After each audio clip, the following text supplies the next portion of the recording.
Good evening, everyone. Welcome to Freedom Mentor Live. I am Brian Bush.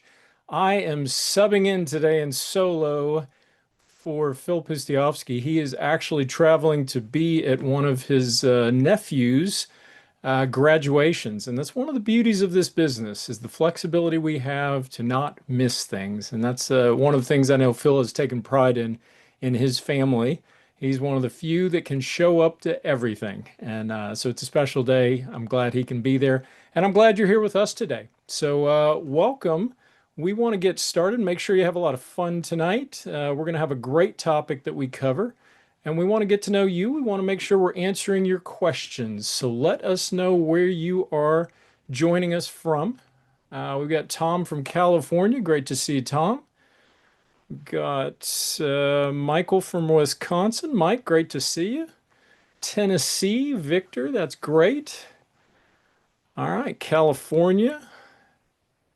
We are getting all over the country.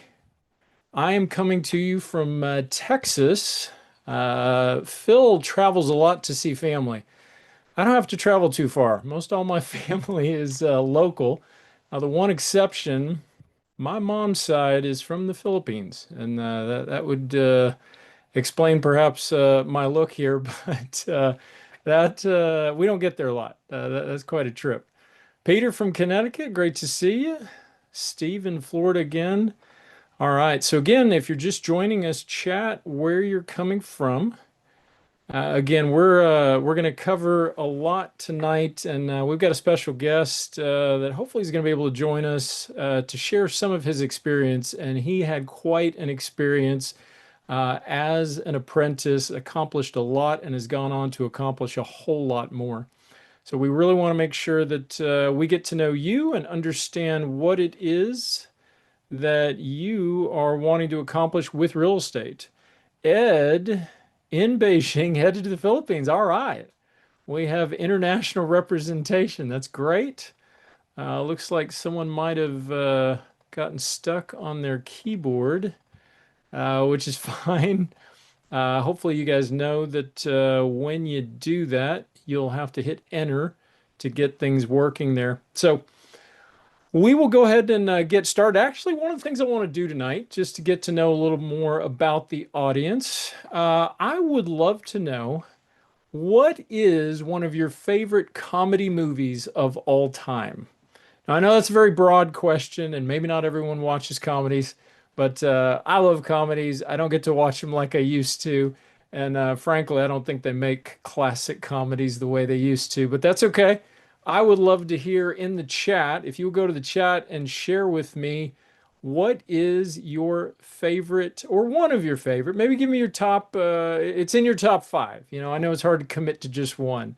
Patricia, Planes, Trains, and Automobiles with John Candy. That is a great one. I remember that one vividly. And to me, the classics are back in the 80s, the 90s. Vacation, there you go. That's always going to be near the top. I know that was one of Phil's top when we talked about it. Caddyshack, that is a winner. I love it. Dumb and Dumber. Gotta give props to Dumb and Dumber. That's way up there. Dumb and Dumber 2 was a no-go for me, but Dumb and Dumber is just a classic. American Pie. Okay, Patricia. Yeah, I would have to say one of my top would have to be Tommy Boy. And the beautiful thing about Tommy Boy in today's day and age, I have trouble showing it to my children due to some of the parts that I'm not ready for them to be quoting. But that's the beauty of a little tool that we've used for a number of years called VidAngel. And VidAngel allows us to edit out the stuff we want to edit out. I just got to make sure my kids aren't trying to quote it nonetheless for people that have seen the whole thing. So, all right. Well, I appreciate you guys sharing that. If you have any others, throw it in the chat there. That's fun. So tonight we are going to cover a topic that I'm sure you all are familiar with because it really applies to every facet of life. But can you have time and money? That's really the question. And it's something that no matter what realm you're going to be in, you're trying to accomplish what is important to you. But of course, the question is, what is the trade-off, right? What is it that you have to do to get what's needed, what's important to you in life? So, can you have time and money. So if you and part of why I brought up movies is movies take time. I used to have a lot more time when I didn't have so many kids and as much going on. Wasn't doing a lot of real estate deals back then. I had time to watch movies. Well, most of you are like me probably, and you don't have as much time as you'd like to. Well, if you take time, you've got to be very selective with your time because you only have so much of it. So, one of the things that I think you will enjoy here, you're probably familiar with it, and that is, let's see if I can get this to work. By the way, props to Phil. He makes this work every single time, no problem. Me, on the other hand, I've got to do some work. All right. Benjamin Franklin, time is money. And I think we're all familiar with that. We all know that it often seems like it's a trade-off, right? You have plenty of time, but you got no money to enjoy it. Maybe you've worked really hard and been blessed and you have a lot of money, but you work nonstop and you're not able to spend much time with your family. And that can be, of course, dangerous, especially if you have children. You need to be spending time with them. How do you do both? Can you find that balance? That's really what we want to talk about tonight is time and money and how do you strike the right balance and what part can real estate play in that equation? So, last week we talked about really growing in this business and the process that's involved between full time and part time, and how do you approach it? Well, we're hoping to have a guest join us tonight that actually struck a perfect balance between time and money. 5 kids, able to still accomplish his goals with this program with Freedom Mentor and make $500,000 in the process. So we want to introduce you to that and what he's accomplished, but more importantly, explain how to do that because I'm sure some of you are struggling with that right now. How do I make that happen? And that can be easier said than done. So let's do a couple things here. I would love to jump over and get a quick poll. I'd like to know from your standpoint. Actually, let's do this. Let me get this going here. Okay, there we go. All right, so I want to know which is more important to you, time or money? And you'll see the poll pop up there. You can select one, and we'll see where you're coming from as our audience. And maybe where we're finding you right now, because sometimes that will change. Oftentimes you start out early on and you got a lot more time than you do money. You work really hard. You find yourself with more money and less time. And again, things get out of balance. Maybe you have kids that are growing up rapidly and you want to spend more time with them. Again, how do you do that? And if you're now looking to make more money, that's going to be less time, isn't it? How do you balance that out? Well, we're going to introduce you to some tools and some different ways to approach things this evening that I think are going to really blow your mind because, we all have this dilemma and we all have to strike that right balance to accomplish our goals. All right. So again, time or money, which is more important to you? All right. Well, thank you guys for answering that. I am going, okay, we still have a couple questions coming in. All right. Amaya, if you're having trouble hearing, we'll see if someone backstage on the support team can help you with that. I appreciate you letting us know that. All right, so I'm going to end this poll, and you're going to see there that the vast majority said time is more important than money. And that's wonderful. I think that's an important thing to know because you're not here tonight necessarily to just learn how to gain more time. You need money too. So again, we've got to strike that balance. How can we do it? So let's jump back in here. I am, again, having fun with these controls, and I appreciate your patience with me. We'll jump back in and look at, here we go. All right, we're back to, there we go, Ben Franklin. And time is money. And we appreciate you taking time to share share your time with us here tonight. So let's look at this. This is Jim Rohn. He says, time is more valuable than money. You can always get more money, but you can't get more time. And isn't that true? We can always go out and make more money. Your first million's your hardest, right? Not everyone has gotten there, perhaps, but we can always go make more money. We need the right vehicle to do it, and that's what we want to share with you tonight is what real estate can do to change your life. But time is equally critical. And so again, finding that balance is really, really important. Uh, let's ask this in the chat. If you're in front of the chat, here we go. If you're in front of the chat, tell me what takes up the majority of your time, right? Everyone's here is probably working. You've got a family, perhaps. You've got responsibilities. Maybe you've got some hobbies. Maybe you spend time watching comedies and movies, right? Whatever you're doing, if you had to analyze what is taking up the majority of my time, let me know in the chat. What is that? All right. See if I can view all that. Okay, yeah, there you go. So again, as you get into the chat and let me know what takes up the majority of your time. You'll have to hit enter to get that functioning right. But we always appreciate hearing what you have to say and what's important to you. All right, we'll give that. Let me see if I can get this tech working on my end. But I'm just going to keep trucking along here because I don't know if I've got everything working just perfect. Stephen said work. Absolutely. We know that's going to be the vast majority of our time. Prospecting, wasting a lot of time finding motivated sellers. Okay. You've got to make sure you're doing it the right way. The 9 to 5, Damien. Absolutely. That's where we're going to spend a good chunk of our time. But that's hopefully only about a third of your day. And so we have other time. It's a matter of what are we doing with that time? And more importantly, what are we doing with it that's going to take us somewhere to the future? Very, very important. Uh-oh. Yeah, if you've been injured, Tom, that definitely is going to take up time. Jobs and family, absolutely. And isn't that a gift though, to be able to have the time to spend with your family? And hopefully that's the way you approach it, not so much as something that is a chore or something that you don't want to do, but something that you're actually blessed and privileged to do. But the more you do of it, the more you have to make sure you have enough money to keep things going and moving forward. And that's always very important. So let's keep moving here and we will look at let's see, here we go.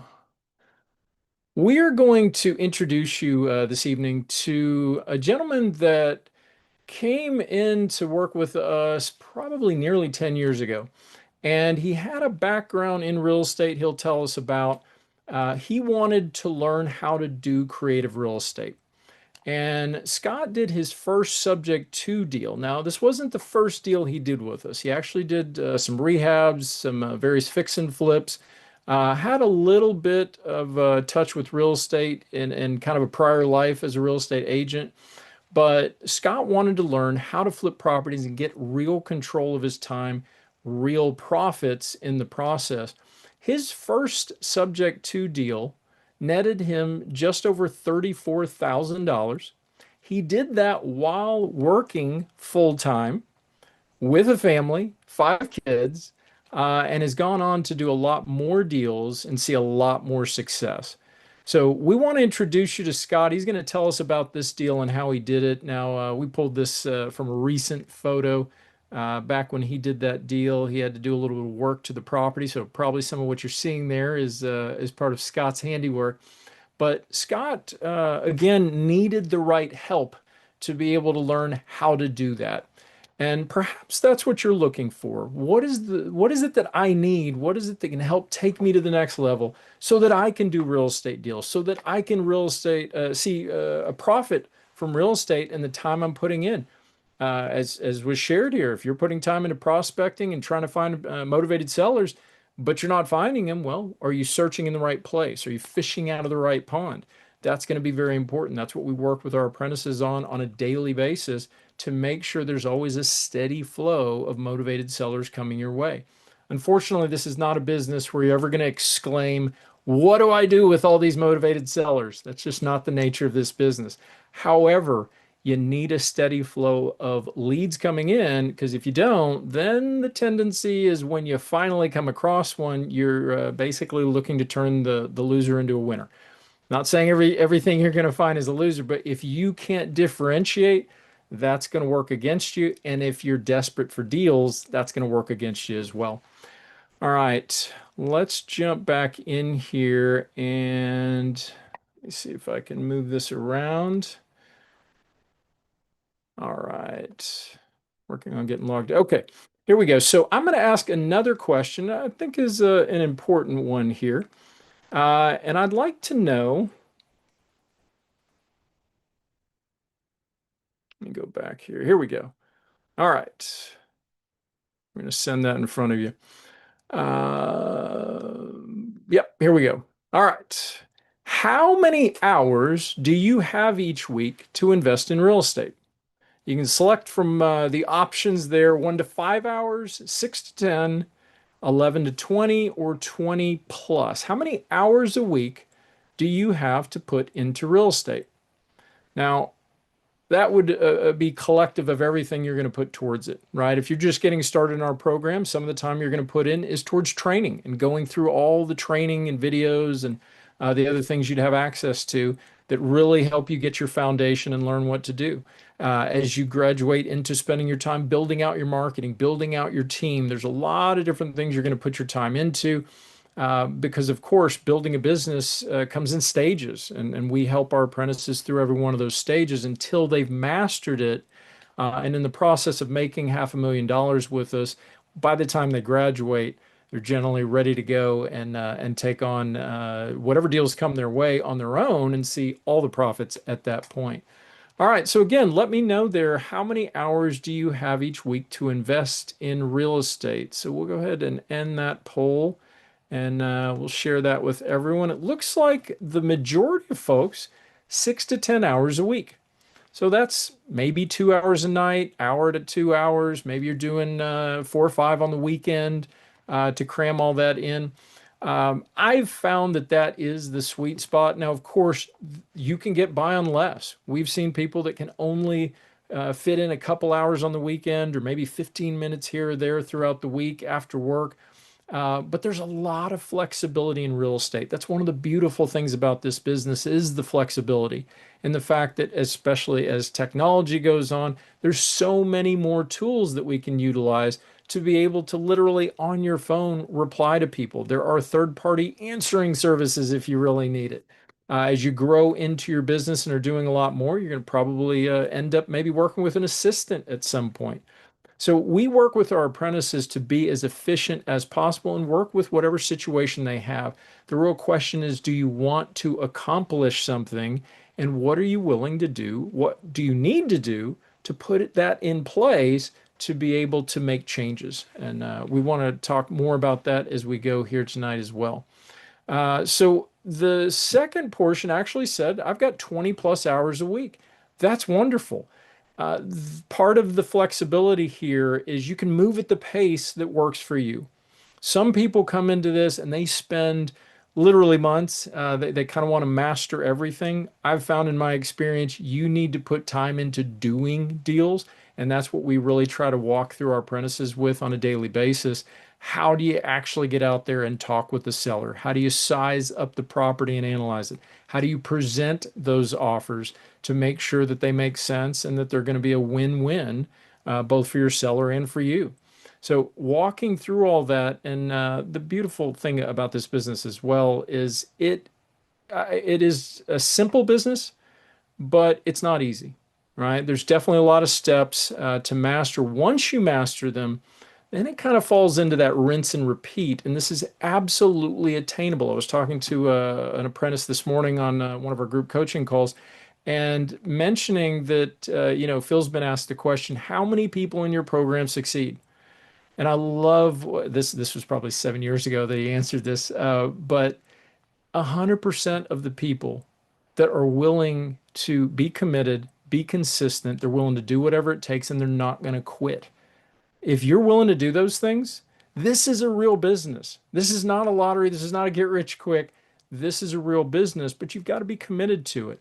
Now, again, life happens, right? You have things that are constraints on your time, and sometimes we have more flexible time, and other times we don't.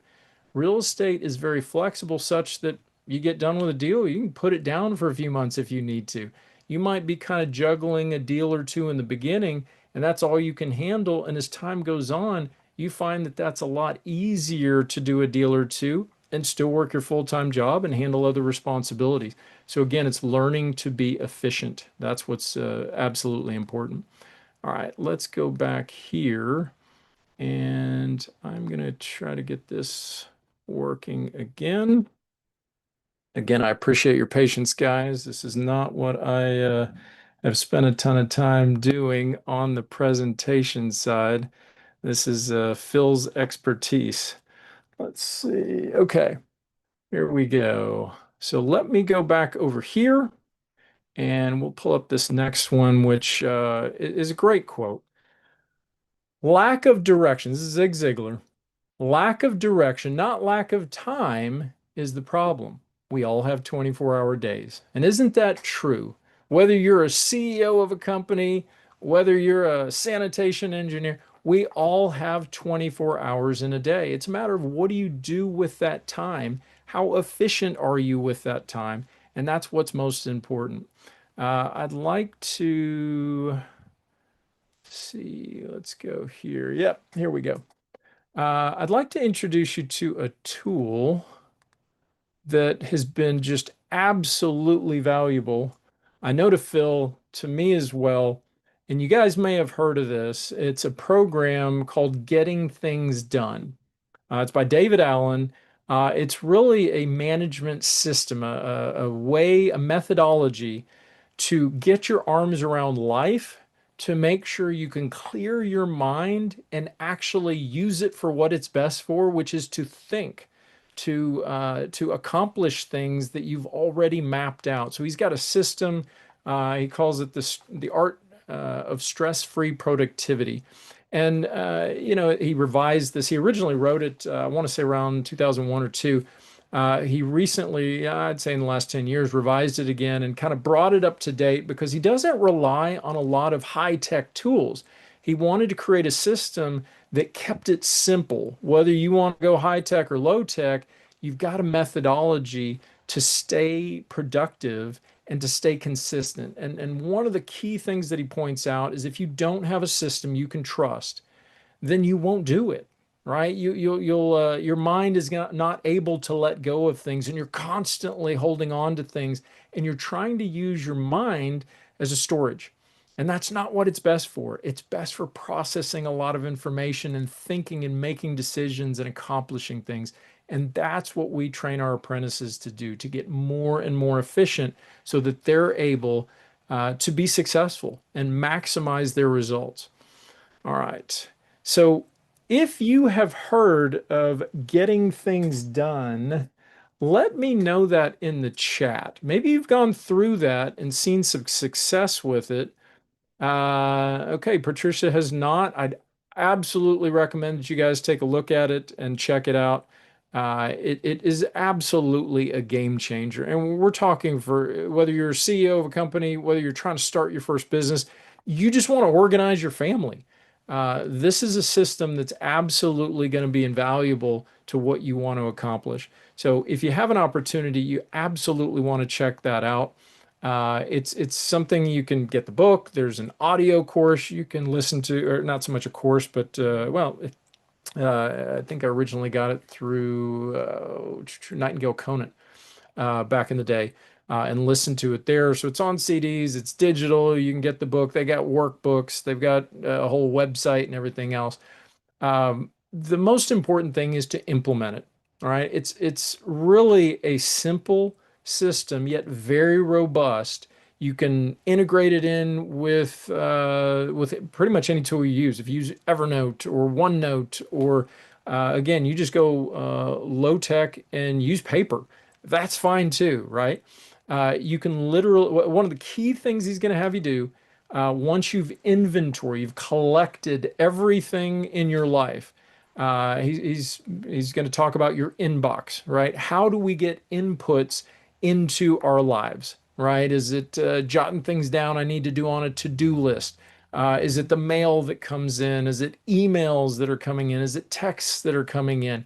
What are the various inputs that give you things that you need to track, do something with, accomplish something with, and how do you manage it? Do you have an inbox where everything comes into? And, the way he mentions it, like you're going to separate this between work typically and home. Well, at home, you may have an inbox at work. People know to put things in your inbox, but do you have one at home?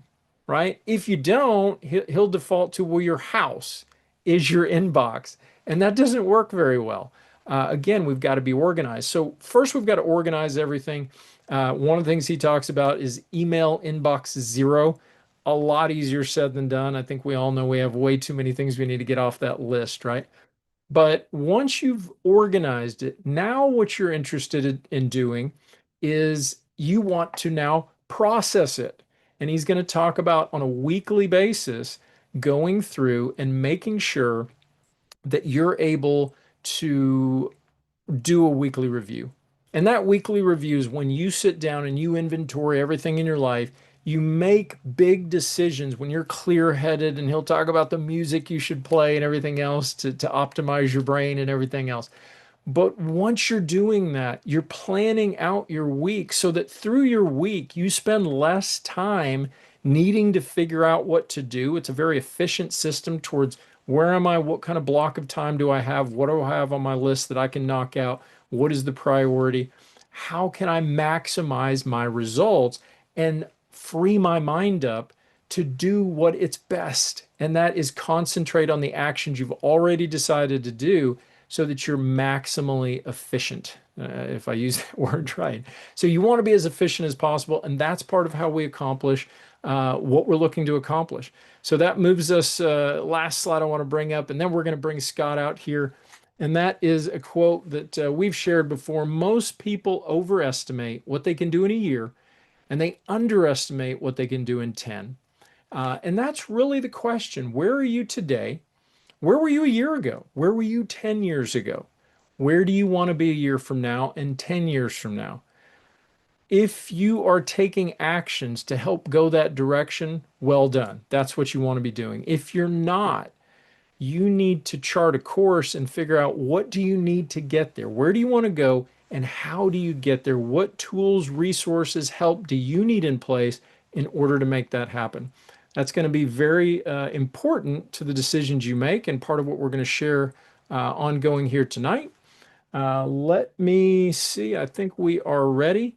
I am going to invite our special guest, Scott, on. Scott has had a tremendous amount of success in real estate. And if he is able to come on stage, I'd like to introduce you to Scott. All right, we'll give some, there we go. Hey man, how you doing? Hey, Scott, I'm doing great. Yourself? Doing well. We've had some technical challenges, but your team has been awesome, and Great. we got it up on the phones. We're ready to rock and roll, man. Excellent. I love it. Thank you so much for taking time to join us. I know you're a busy guy. You've got a wife, you got 5 kids, you got a lot on your plate, and you're still working a full-time job, right? Yeah, you bet, man. I've had a full-time job throughout, and this from the beginning was really something that I was going to commit 5 to 10 hours a week doing, and it's just blossomed into so much more. That's amazing. So let's kind of just rewind for everyone that would like to, I'm sure, get to know you a little bit. Tell us what brought you to Freedom Mentor. Why real estate? Yeah, so since I was pretty young, my mother had actually kind of tinkered around a little bit with real estate. She got to know an investor, and that left an impression on me that I kind of remembered. And I'll be honest with you, I had reached a point in my career where I had made the decision. The company wasn't doing anything unethical, but they were doing things that I didn't want to do. And I said, I can continue down this path and not feel great about who I'm becoming. Or I can have more agency to make better decisions for myself and my family, where I wasn't 100% dependent on that 9 to 5. And I honestly didn't think I'd be here now, 10 years later, still holding both, but it's worked out. And each year we sort of reevaluate that. But When you described it, 5 kids, we have a lot going on. We Yeah. have a lot of things that we run at, and so I like having both. Absolutely. Absolutely. And we did an interview with you that we'll share with everyone towards the end of this, but one of the things you talked about there was multiple streams of income. And I love that you have the flexibility to determine where do we want to put our time, what streams do we want to keep going? And there's going to be people that are listening in right now that actually enjoy their jobs. They've got a career, maybe they've done a lot of schooling and really enjoy what they do, but is it producing the financial results that they wanted? What you wanted some freedom and flexibility to make decisions for your family. Mhm. What about real estate, though? Did the experience with your mom and so forth, was this something that you came in and you wanted to just flip properties? Did you want to build a big portfolio of holdings? Were you just looking for some cash flow? Uh, Add. it's a it's a great question. So initially, when I got into this, I did what kind of I was used to doing. I read some books, and when I read the books on specifically long-term rentals, buy and hold rentals, the books time and time again said you need to build a competency around house flipping. If you know house flipping, you know the basics to do everything else, which turned out to be profoundly true. And so what ended up happening was we would buy these properties with an eye to say, hey, maybe we want to buy and hold, but we could make so much flipping them. I ended up flipping a lot of houses from a cash perspective. And Mhm. then as we'd flip them, my wife, who got pretty heavily involved in the business, maybe not right out of the gate, but after a few houses became pretty involved. She loved designing them. She'd make these lovely houses and we'd go to sell them and she'd have a hard time letting them go. So what we noticed is we were buying houses from long-term landlords whose houses were destroyed. And so we said, well, we don't really want to be in that business because we don't want to be on the other end of this transaction. So then we said, what makes sense? And we got into vacation rentals. So vacation rentals became an outlet for my wife to essentially over-engineer, over-design, and a buy and hold type of environment. So that's kind of how we got there. Gotcha, gotcha. So you just grew into vacation rentals. Now, Mhm. for some folks on the call, they've probably heard of vacation rentals, Airbnb and VRBO. Mhm. Now that's going to be specific to markets and where you're located. Mhm. You've been able to identify areas where that stays consistent for you then, right? That's right. Yeah, we found a couple. We actually, the first property we bought was a beach type of property. And we discovered pretty quickly that we didn't like that. We didn't like the longer stays, the condition of the property, the traffic that was in that particular market. And we shifted to mountains and rural. Mhm. And so we really liked mountains and rurals. And we liked some of the attractions in the area. We found ourselves wanting to go out there. So when COVID hit, we really doubled down on that geography, sold our other holdings, and we've since really are we have a hospitality company, we have a cleaning business, we have the whole thing, the whole vertical set up now. But I'll point out that let's say we bought, I don't know, 15 vacation rentals for whatever it is, that probably 12 of those we've bought using so many of our house flipping skills in terms of acquisition. That's awesome. So those house flipping skills, I don't know if you were on yet when I pulled it up earlier, but I'll pull it back up for everyone to see, and you can maybe walk us through it. We chat a little bit briefly about your first subject to deal, and this particular deal. I remember one of the things you mentioned in our interview was that subject to almost just seems so complicated, and does that really work? But just what you shared once you did it, it was just very empowering. Tell us about this subject to deal. This particular deal was the husband contacted me, and the husband and the wife were getting a divorce, and so they had to get rid of the house, and they had a mortgage that really nobody wanted to own up to. They had already found other places to live, and I actually, they said, listen, we just got to get what we owe out of the house. And we said at the time, because we were carrying a few other deals, we didn't have the cash flow or didn't have the cash to put into it. So I said, hey, I can do that, but we would, talk. If it was cash, I would pay you less. But because this is a situation where we could take over the loan, we talked about the mechanism for that, sold the husband and wife on the deal, And I remember we needed to give earnest money, and it was $10, and so we gave them each a $5 bill. And $10 later, we walked away with this house. That's awesome. Now, this was a property that the photo I pulled up, this is a recent photo. Did you do a tremendous amount of exterior, interior work? What all was involved on this one? I think we put it right back on the market. I don't think we put a lot into that one in particular.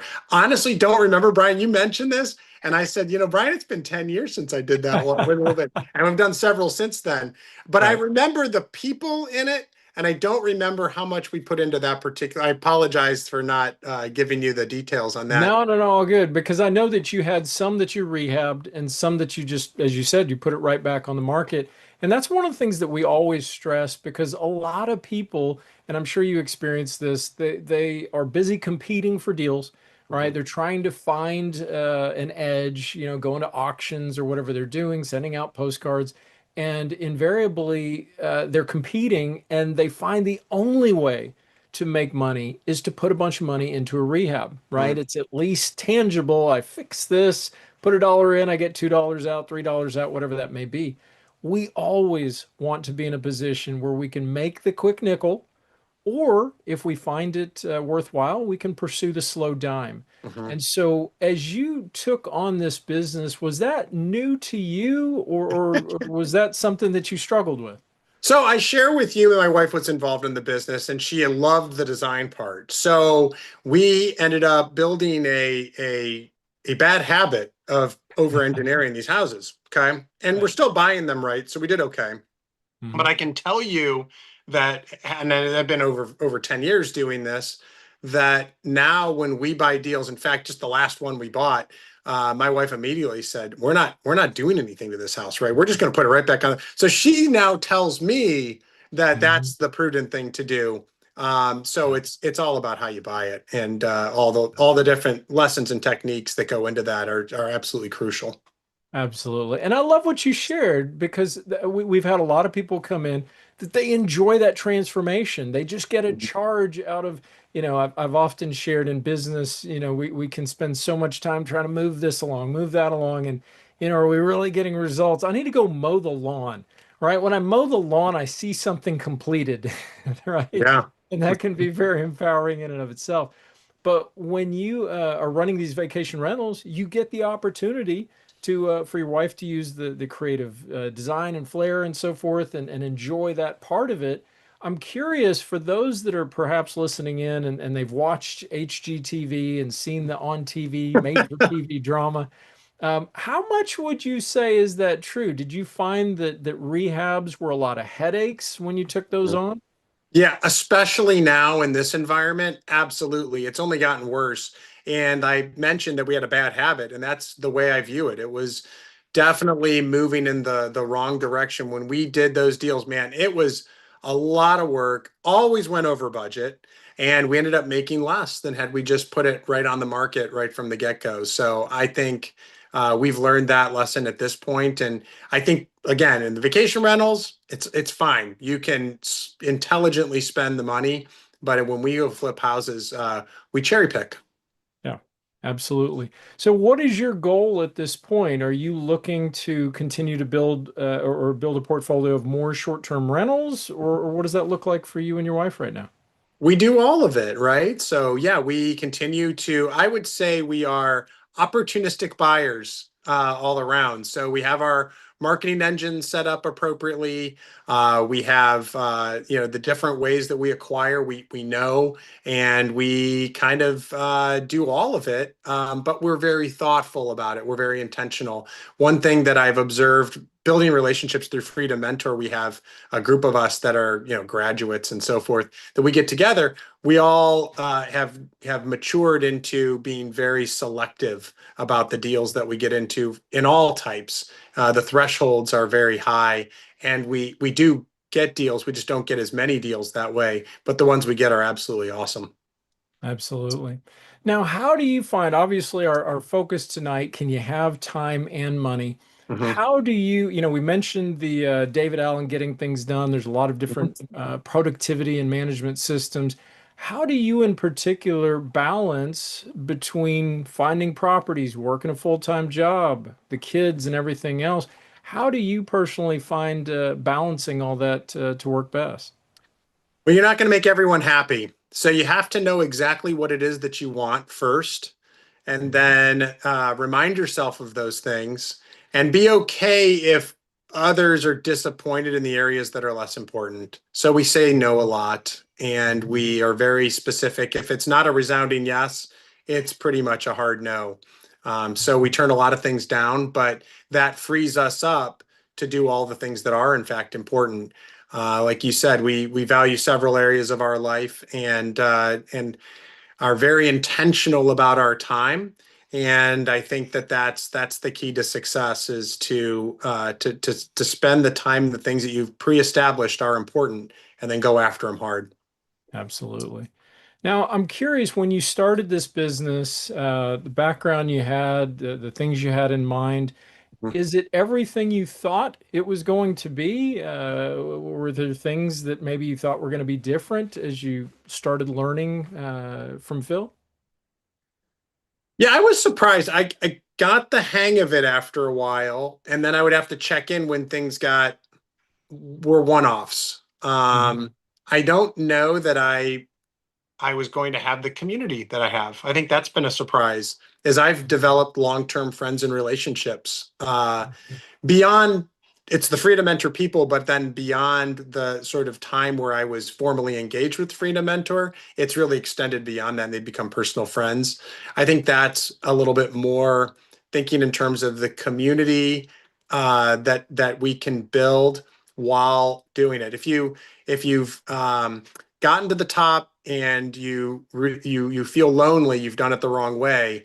I think that it's been great having others and watching other people do their own things in their own markets. Yeah. That's been very rewarding for me. That's excellent.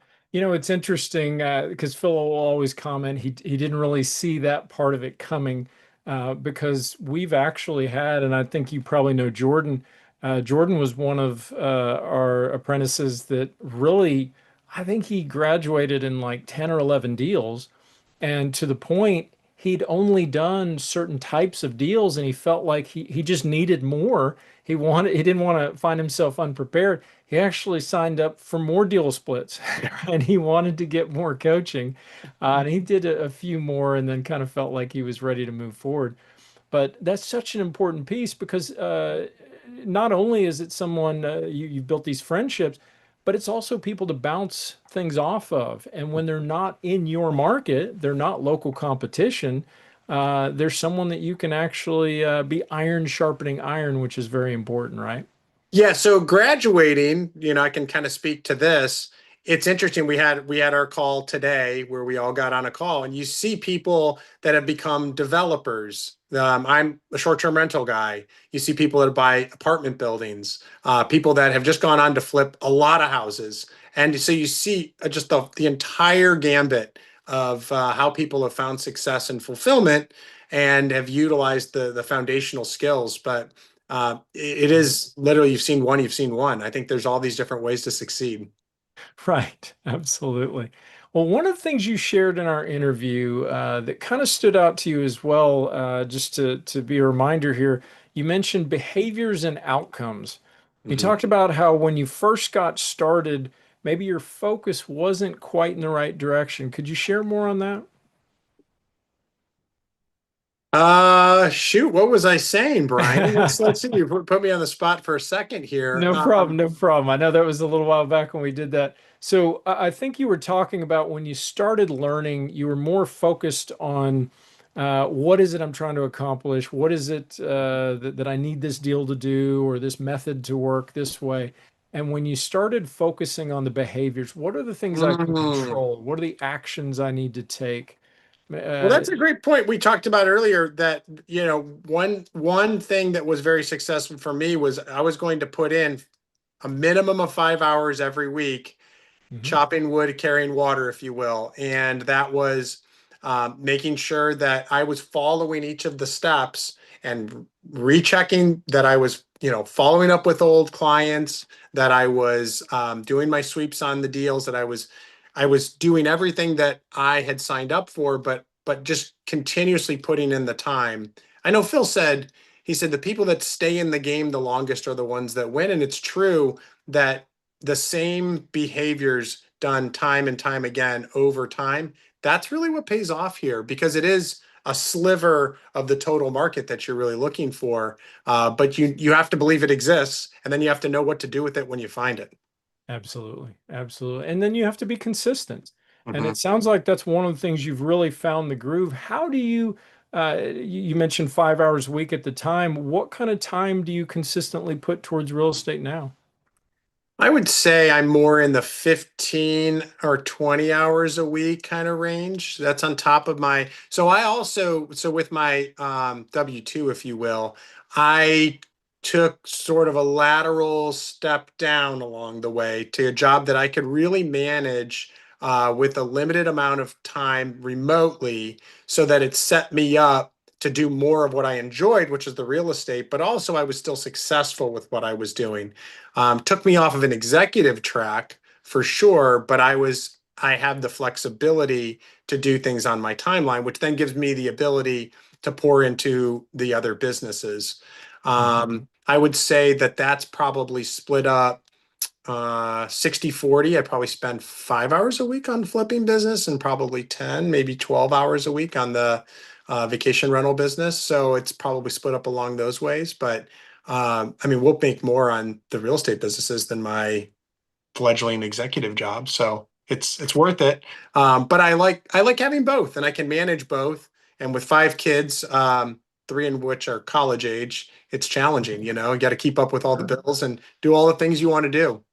Absolutely. Now, you and your wife have worked together. Do any of your children participate in the real estate business at all? Yeah, so it's funny you say that. So my son is 20 and he is in his third year of electrical apprenticeship. He's studying to be a master electrician. And Awesome. then my other son wants to follow in his footsteps. He's a rising junior, so he'll be a sophomore now, but junior next year. And both of them, it's fun. I put together, you'd appreciate it, a real estate master class for just my kids. I said, hey, dad has all these things that you see me do, but I'd Yeah. be happy to put together a master class for you guys. And I literally did it and they listened, which blew my mind. And I got in the whiteboard and it felt so great to be able to share that with them and watch them get excited and start to click on how this thing actually works and the mechanics of it and what are the habits you need to build up and how to get it done. That's wonderful.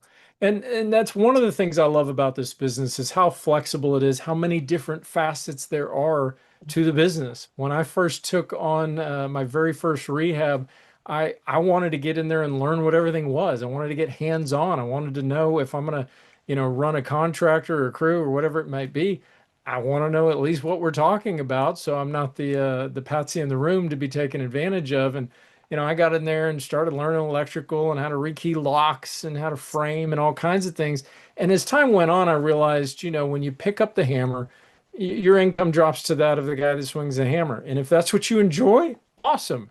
But all these trades we see throughout the country are getting into more and more and more demand. But to have the flexibility, I'm curious, do you see your sons getting involved and maybe learning to flip properties and do it with you, or maybe do it independently then? Absolutely. Yeah, I think that's something that they may have a renewed passion that for instance, maybe because there's all these different, aspects of ways we can go after it. And they may have more courage to go into an area that I know exists and can be successful, but I don't want to pursue it.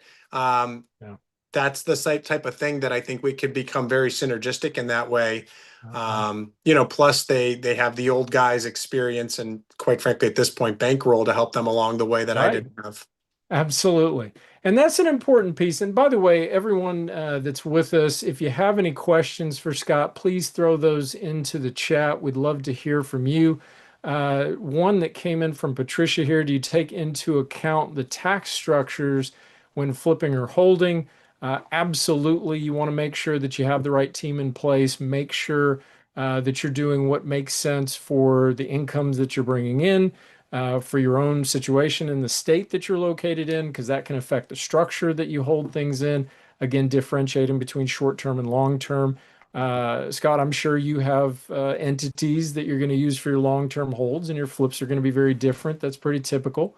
Any other advice for Patricia on that front? I would say your buy and holds are very complementary, especially in the short-term rental market. They're very complementary to your W-2 income. So having both of those is wonderful. And honestly, America loves small business owners, and the tax code is set up for small business owners to succeed. So, use that for what it is. Get the proper advice, but I think that if you're not running a substantial small business, you're missing out on a lot of opportunities. Absolutely. That's great advice. And again, guys, if you have questions for Scott, anything that you've been wondering, feel free to put it in the chat. We love to hear from you. Let me turn this off and go back here. Thank you for telling us about that subject to deal. I'm curious, do you do a lot of creative terms deals still? I don't. Okay. And I don't because I've got my financing nailed down. I've got cash. Hmm. Once I find that it's extremely helpful to get off the ground, and then also to understand how to do creative deals helps you structure other aspects of your business, Hmm. but you don't necessarily have to continue to do creative deals. Hmm. Um, so, I mean, we can get into the technical aspects of it, but from a non-technical perspective, I think that the skill is extremely important. The skills that are related to taking those deals down, while Hmm. those are extremely important, I don't know a lot of more seasoned investors that spend the majority of their time on those deals because they've sort of graduated beyond that from a cash flow perspective and are less reliant on making that particular type of deal frame work. Hmm. Absolutely. Mhm. So, the type of marketing that you're doing, do you come across many of those deals? You have the option, you could go that way, but you just opt for the cash side. Do a lot of the sellers you're working with prefer that? Yeah, I think it's an easier sale, right? You're adding a layer from a sale perspective. Mhm. Also from just a transitioning perspective. I like title insurance. There's certain aspects of it that I prefer to structure. While you can get title insurance, it's trickier in a subject to arrangement. So that's sort of just personal preference. I mean, I definitely Sure. think you could. I definitely have friends of mine that do a lot of their buy and holds are subject tos because of the low interest rates that were around. They really took advantage of that market. That Yeah. really wasn't my market, right? Because again, I'm short-term rentals, so I'm Sure. taking it down. I'm getting a rehab budget. I've got, the funding sources are all very friendly to what it is that I'm doing and know that I have experience. So Right. that's a big advantage after you get started. But for the first 4 or 5 years, for sure. Right. Yeah, and obviously, one of the things you shared in our interview as well was you built relationships with a local bank, and you kind of referred to, hey, that might be what a lot of people miss out on, because I think early on that was a very vital piece of what you were doing before you had all your capital built up, right? Yeah, that's right. So I got into the local bank piece. So I got well, first of all, I had saved a decent amount of money, and you might think a decent amount of money is a few $100,000 or whatever, but if you're flipping 8 houses at once, well, that gets eaten up right away. So immediately called a wealthy executive that I was friends with, and he became my hard money lender for a few deals. But then I met this person at a local bank. They were more than happy to underwrite me. They loved that I had a W-2. Mhm. So it's an advantage of your sort of hybrid environment. The fact that you have a W-2 with a good income helped me secure financing with that bank. And they just kept increasing my credit line, and they would forward me all of our rehab budget. So we'd walk out of deals on the buy side with cash in pocket, and then we could still turn them around and sell them right away. So it made it a slam dunk. And I've since then found another bank. So I have two banks that I work back and forth with to shop off of each other. So that's something that's been successful for me. But I don't hear as many people in our mastermind group that do that. But I think they're missing opportunity. That's excellent. That's excellent advice for everyone on the call as well, because a lot of times when folks are starting out, as you know, there's not a huge amount of capital Mhm. they're starting with. So they're going to be looking for more creative terms deals. But as you grow, not missing out on those local banks. And that's another reason, by the way, to keep your W-2. It's still serving you to this day. That's wonderful news. Well, we always say a great deal will always get funded. Absolutely. And that is so true. And you know, because we've seen this for years, we'll have someone come along that maybe has dabbled in real estate, they know just enough to be dangerous, Mhm. and they've been turned down by multiple people for funding. So funding is on their mind. And they're missing the part that, you know, the reason they can't get funding is because it's not a good deal. And that's one of the things I've always appreciated about the way Phil approaches funding. He will be your funder if the deal calls for it and it makes sense, but he's your mentor first. And if Yeah. that deal's not going to make you money, there's a lot of deals that get funded where it's marginal. The hard money lender's going to make money, but Hmm. you may not. And of course, if you don't make money, we don't make money in terms of our deal splits, and that's not going to encourage you to go do more. If Hmm. you're going to take on all those big fat headaches, you need to have a big fat paycheck at the end of it, right? That's So right. that's an important piece. Well, Scott, I appreciate so much what you've shared with us. For everyone listening, if you would like to be like Scott, if you would like to change things, maybe you're in a position where you have a W-2, but it's not getting you where you want to go. Maybe you have a decent income, but it's not what you're looking for. You don't have the time, the flexibility. Maybe you have a career or a boss that maybe the company's going directions you don't really want to go, and you want to have the flexibility to chart your own course and make decisions for you and your family just like Scott has. If you are interested about learning more about what we could do to help you, if you'd like to learn more about being mentored by Phil and our team, you'll see that pop up on your screen and you can let us know that. Scott, you came in as an apprentice. We did $500,000 worth of deal splits together. When it came to the coaching, when it came to the course itself and the training, everything that you took in to get where you are, do you feel like you could have gotten there without a mentor?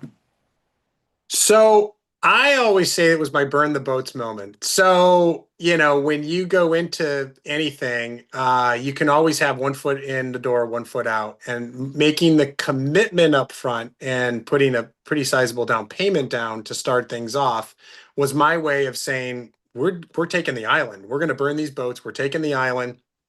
And so that was my way of kind of doing the mental exercise of committing.